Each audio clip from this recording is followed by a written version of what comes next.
dans l'église, il n'y a plus rien. Oh oh, je lui ai dit, mon frère, mais le prophète est mort, mais le Seigneur Jésus-Christ est vivant. Alors il m'a regardé, il m'a dit, mais mon frère Didier, est-ce que tu crois que le prophète Branham est qui? J'ai dit oui, c'est un serviteur de Dieu que Dieu avait envoyé pour effectivement nous apporter la parole de cette heure. Alléluia. Bien aimé, parce que si vous lisez dans le livre d'Apocalypse, permettez-moi de vous dire, de préciser, il y a le Seigneur qui est là, mais dans sa main droite, il y a 7 étoiles. Dans sa main droite, n'est-ce pas? La première étoile, c'est Paul d'Éphèse. Nous pouvons le dire. Mais Paul ne s'est jamais remplacé au Seigneur Jésus-Christ. Est-ce que nous pouvons le dire aussi? Oui, c'est dans le livre d'Apocalypse. Dans la main droite, il y a 7 étoiles. Et nous croyons que cette 7e étoile, c'est notre bien-aimé frère William Branham. Il n'y a pas 8 étoiles. Et il n'y a pas un 8e messager. Est-ce que nous pouvons dire Amen? Amen. Branham, notre bien-aimé frère, est le 7e messager envoyé à l'épouse. Mais permettez-moi de vous dire que Branham ne nous a pas sauvés. Un seul nous a sauvés. Il s'appelle le Seigneur Jésus-Christ. Alors le frère m'a dit, non, depuis qu'il est parti, c'est Ichabod. Il n'y a plus la gloire du Seigneur dans l'église. Non, frère. Comme nous sommes réunis là ce matin, la gloire de notre Seigneur est là présente. Ça, vous le croyez, n'est-ce pas? Sinon, comment il y aurait des guérisons? J'ai entendu beaucoup de témoignages de guérisons. Parce que c'est lui en qui nous croyons. Il était mort, mais il est vivant. Alors, imaginez-vous que quand j'entends ce genre de choses, et mon cœur bondissait, j'avais envie de me tenir debout pour dire, mon frère Fred, on parle de toi dans presque chaque brochure, mais là tu as tort. Et n'ayons pas peur de le dire aux gens. Alléluia. Oui, bien-aimés frères. Aussi grand que soit un prophète, personne ne remplacera notre Seigneur Jésus-Christ. Il est le seul Dieu véritable et la vie éternelle. Que Dieu soit loué. Et nous pouvons le dire avec assurance. Il y a une tombe qui est vide. Et cette tombe est la tombe de notre Seigneur Jésus-Christ. C'est tout ce que j'avais dans le cœur que je voulais dire à mon frère qui m'a dit William Branham est autrement. Et je voulais comprendre ce qu'il est réellement. Alors que nous étions en train de parler, j'ai dit mais mon frère, j'ai une question à vous poser. Il y a un frère en Europe. Je ne lui ai pas cité de nom. Qui rend témoignage qu'il avait eu une vision et qu'il avait entendu le Seigneur lui parler sur la nourriture spirituelle au temps convenable. Le frère Fred Sotman m'a regardé, il me dit, frère Didier, je connais ce frère. J'ai dit, mais rends-moi un peu témoignage, mon frère. Il dit, son nom est Ewald Frank. Amen. J'étais heureux. Gloire à Dieu. Son nom est Ewald Frank. Quand le prophète Branham lui a dit ce qu'il avait vu en Allemagne, moi j'étais là. J'ai dit, mon frère, je suis heureux, continue encore. Il dit, j'étais là. Quand le prophète de Dieu lui a dit que c'est lui qui devait prêcher la parole et emmagasiner la nourriture. Et le prophète lui a dit que la nourriture dont il s'agit, ce sont les prédications qui sont sur les bandes magnétiques. Alors bien aimé, imaginez-vous ma joie. Moi je croyais déjà au témoignage de notre frère Franck, mais j'étais encore très heureux de l'apprendre par quelqu'un qui était là présent, parce que quand frère Franck nous témoignait, il disait qu'il y avait le frère Bankswood et il y avait aussi le frère Fred Sotman. Alors j'étais en présence de notre frère Sotman qui m'a reconfirmé qu'il était là présent. Et c'est lui qui m'a cité le nom de Ewald Frank. J'ai dit, mon frère, continue encore. Et j'ai dit, mais mon frère Fred, tel que tu sais que notre frère Frank est celui qui doit distribuer la nourriture, c'est-à-dire les prédications de William Branham sur les bandes magnétiques, est-ce que tu ne peux pas donner ce témoignage au monde entier? Le monde entier a besoin d'entendre. Parce qu'aujourd'hui, de ce message est sorti beaucoup interprétation et le peuple est dans la confusion. Donne ce témoignage dans le monde. Nous sommes prêts à supporter peut-être le voyage, je ne sais pas, pour que tu donnes ce témoignage. Le frère m'a regardé, il m'a dit, frère Didier, je ne peux pas donner le témoignage du Walde Frank parce que je lui ai dit de prêcher ce que moi je comprends du prophète Branham. Je crois que le prophète Branham est notre Seigneur. Bien-aimé frère, là où j'étais assis, j'allais tomber. J'ai dit, mon frère, tu dis quoi? Yes, brother Didier. Frère Branham est le Seigneur des nations. J'ai dit, mon frère Branham n'est pas le Seigneur des nations. Moi, je ne le crois pas. Amen. Alors, bien-aimé frère, n'ayez pas peur de dire ce que le Seigneur t'a révélé dans sa parole. Et il m'a regardé, il dit, mais frère Didier, dis-moi, qui, selon Apocalypse, doit révéler les sceaux? Hey. Que Dieu soit loué. Amen. À chaque question biblique, il y a la réponse biblique. Amen. Il me dit, frère Didier, dis-moi, qui doit révéler les sceaux selon Apocalypse? J'étais heureux. J'ai dit, Seigneur, je vais donner ta réponse. Amen. Je lui ai dit, mon frère, selon la Bible, c'est lui qui doit prendre le livre et en rompre le sceau. C'est le lion de la tribu de Juda. Amen. Et quand je dis là, ça frère, quand tu dis les choses que la Bible dit, même le ciel est avec toi. Amen. J'ai dit, c'est lui qui doit rompre les sceaux. C'est le lion de la tribu de Juda. Et quand Jean l'apôtre a regardé, il a vu un agneau qui était là comme immolé. Et l'agneau n'est pas William Branham. Amen. Jamais. Cet agneau a été présenté par Jean-Baptiste. Il a dit, voici l'agneau de Dieu qui ôte le péché du monde. Mais William Branham a confessé, il dit, je ne veux pas être un antichrist, parce que de son vivant, il y avait des gens qui pensaient qu'il était le Seigneur. Il a dit, je vais abandonner le ministère, et vous serez responsable de tous ceux qui ne viendraient pas à la parole. Moi, je ne suis pas le Seigneur, vous connaissez mon père, vous connaissez ma mère, mais le Seigneur demeure Jésus-Christ. Ça, c'est ce que William Branham a témoigné. Mais il y a des gens qui sont restés avec ça. Et je lui ai dit ça, il me dit, frère Didier, qui a révélé les sceaux? N'est-ce pas William Branham? La suite de sa question, j'ai dit, non frère, William Branham n'a pas révélé un seul sceau. Est-ce que vous êtes d'accord avec moi? Parce que si vous lisez dans le premier sceau, prêché le 18 mars 1963, vous verrez William Branham qui confesse. Il dit, si le Saint-Esprit n'était pas descendu dans ma chambre, j'allais refaire les mêmes erreurs. Il y a un seul prédicateur qui n'a jamais fait d'erreur, c'est notre Seigneur Jésus-Christ. Mais tout homme, selon la Bible, est menteur. Mais seul Dieu est vrai. Quand il parle au travers de l'homme, c'est le ainsi dit le Seigneur, le ainsi dit le Seigneur reste toujours véritable. Donc j'ai regardé, j'ai dit, mon frère, ça ne peut pas être William Branham. Il m'a dit, frère Didier, tu dois croire que William Branham est le Seigneur des nations. Je lui ai dit, non, mon frère, le Seigneur des nations, c'est mon Sauveur Jésus-Christ. Et puis je lui ai dit, dans le premier sceau, William Branham a confessé que si le Saint-Esprit n'était pas descendu dans ma chambre, j'allais faire les mêmes erreurs. Voilà ce qu'il m'a révélé.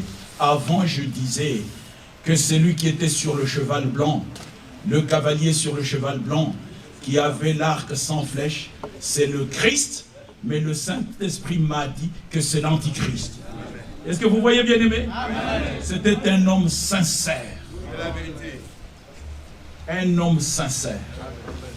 Et le frère Fred m'a dit, frère Didier, tu ne crois pas à ça parce que tu n'étais pas avec nous dans le Sabinon Canyon.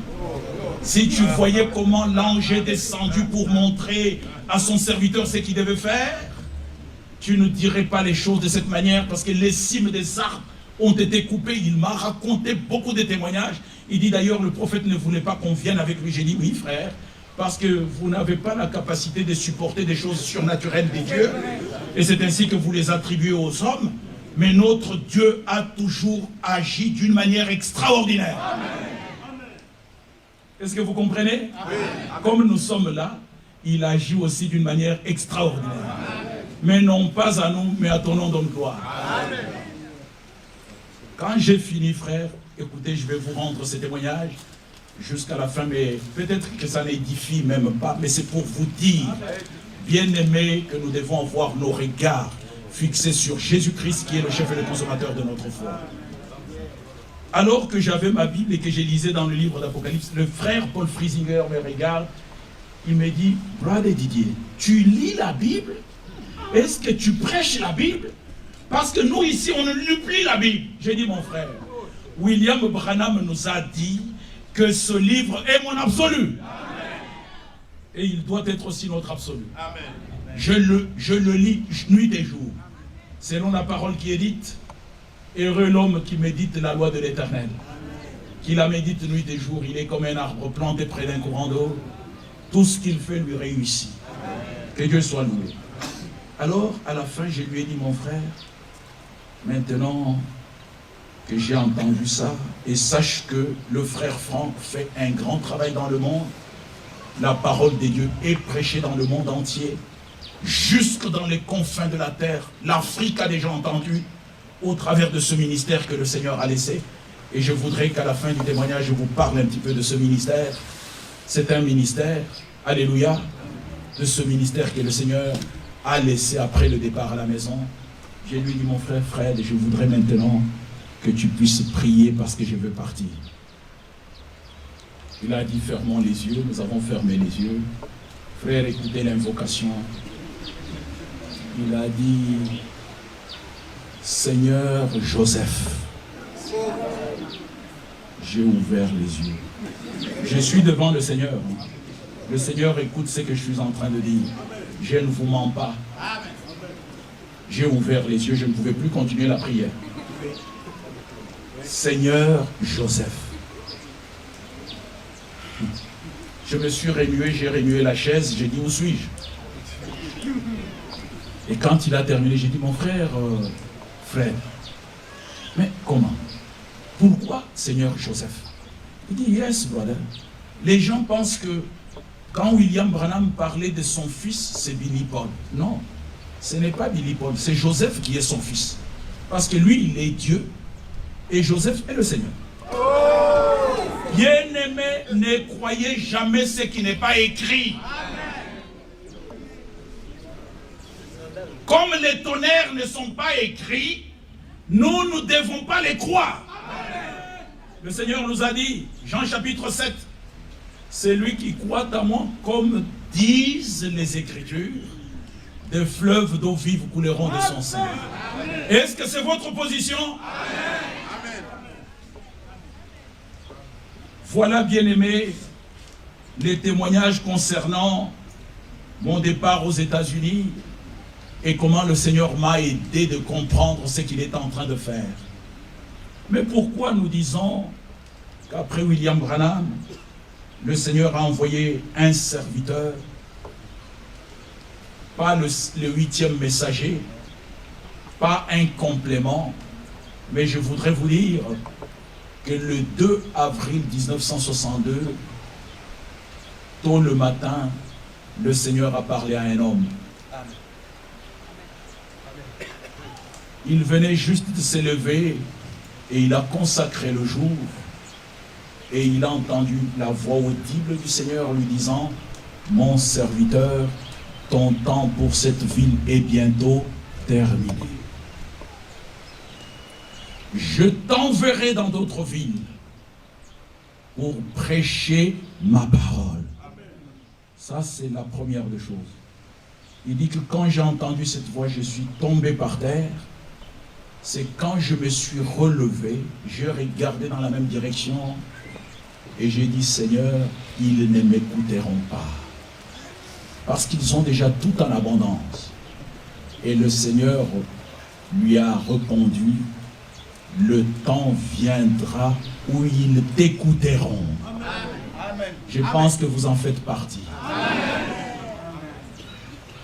Emmagasine la nourriture, car le temps viendra où tu devras te tenir au milieu du peuple pour distribuer ma nourriture. Notre frère nous a lu dans Amos chapitre 8 verset 11, ce n'est pas la disette du pain ni la soif d'eau, mais la faim et la soif d'entendre mes paroles.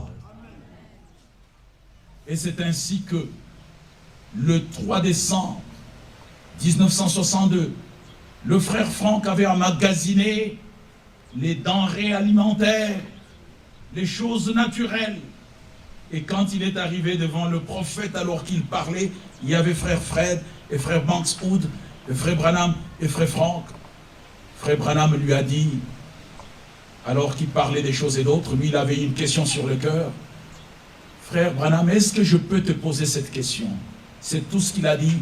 Et frère Branham lui a dit, frère Franck, veux-tu que je te dise tout ce que le Seigneur t'a dit le 2 avril 1962? Le Seigneur t'a parlé, il a dit que tu dois prêcher la parole, alléluia, et tu dois emmagasiner la nourriture, car le temps de la famine arrive. Et cette nourriture, ce sont les bandes magnétiques, alléluia, des prédications que je donne. C'est ça le message du temps de la fin, alléluia. Et tout de suite après, il lui a dit, mais attends avec la distribution de la nourriture jusqu'à ce que tu aies reçu le reste. On est d'accord? Mais vous avez entendu ce que le Seigneur lui avait dit. Il lui a dit premièrement de prêcher la parole. Oui. Il ne lui a pas dit attends avec la prédication de la parole, mais attends avec la distribution de la nourriture. Oui. Jusqu'à ce que tu aies reçu le reste. Sinon, nous ne comprendrons pas comment notre bien-aimé frère Branham va engager frère Franck à pouvoir prêcher plus de 2 fois dans le Branham Tabernacle alors que lui était encore en vie. Comment est-ce qu'il va l'engager à aller prêcher parmi les hommes d'affaires du plein évangile à Los Angeles, à Oakland? Bien mes frères, nous ne pouvons pas comprendre. Donc, pour la prédication de la parole, c'est sans limite. Mais la distribution de la nourriture, il devait attendre jusqu'à ce qu'il ait reçu le reste. Est-ce que nous sommes d'accord? Oui, nous sommes d'accord parce que cela est la vérité. Alors, bien aimés frères, je finis mon témoignage en disant la chose suivante. Quand le Seigneur rassemble son peuple, comme nous l'avons lu dans le livre de Psaume 50, verset 5, et quand nous lisons encore dans Deutéronome, mon frère Mathias viendra, quelques écritures et nous allons prier, c'est notre première réunion. Nous allons prier ensemble. Deutéronome chapitre 4,